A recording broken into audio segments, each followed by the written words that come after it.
My grandparents are immigrants on my dad's side. And on my mom's side, my grandmother came to the United States as a young girl. And I think my personal journey just over many, many years came together as it just feels really important that we share space with each other and that we do the best job that we can to be welcoming to all people. And that just feels like a really strong value that I have that fits really nicely with immigrant rights work.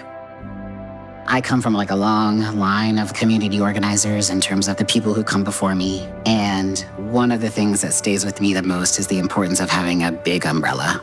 We as immigrants, we as transgender folks, we as working class people can get more done together than on our own. I'm very grateful to be part of movements, the LGBT movements and the immigrant rights movements and other movements for justice where people really, I think, care about each other and care about each other's well-being and growth. I think we're part of movements that are far more generous and gentle with each other than they used to be. And I think that's a huge move in the right direction. I met Jordan in 2010 through the immigrant rights movement.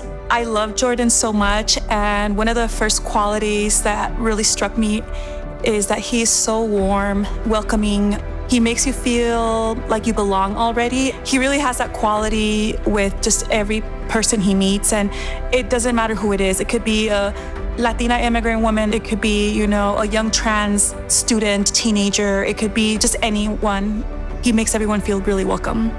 I would say that Jordan's impact across movement work here in Colorado is probably unique in the way that it is very personal.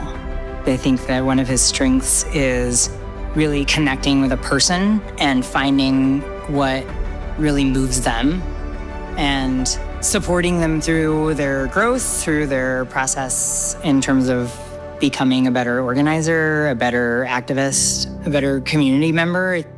I think that that is a really special skill to be able to commit to movement building in a very relational way, in a way that comes really from the heart of really caring about who people are and really wanting to know them. Jordan has had a huge impact to the immigrant rights movement. He has been part of historical campaigns that have protected immigrants in Colorado for the last 15 years. One of the biggest accomplishments of Jordan is founding the Trans Immigrant Fund. That has really highlighted the intersections of being undocumented and also being a person of color, and then on top of that, being a queer or LGBTQ community member.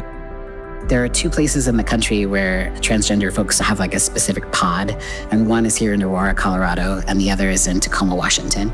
So what we do is when people go into the facility, we try to make them feel welcome by offering them commissary and things like that, helping them to get letters written to them if they want to have a pen pal.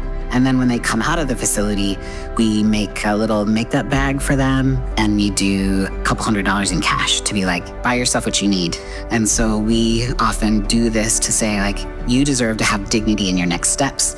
You deserve to have some comfort in your new community, and we want to make that happen a little bit nicer for you.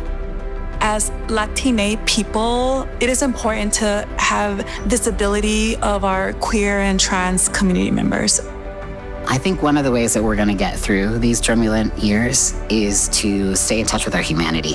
And staying in touch with our humanity is going to mean being empathetic with one another, being patient with one another, and to say, I'm here for you and I want to see you succeed, because seeing you succeed makes us all succeed. Jordan, I want you to know that I love you and that you are so beloved in this community, that you have earned and worked for and are worthy of all of the love and adoration that is surrounding you, and that you have made a tremendous impact on my life and everyone else in this room.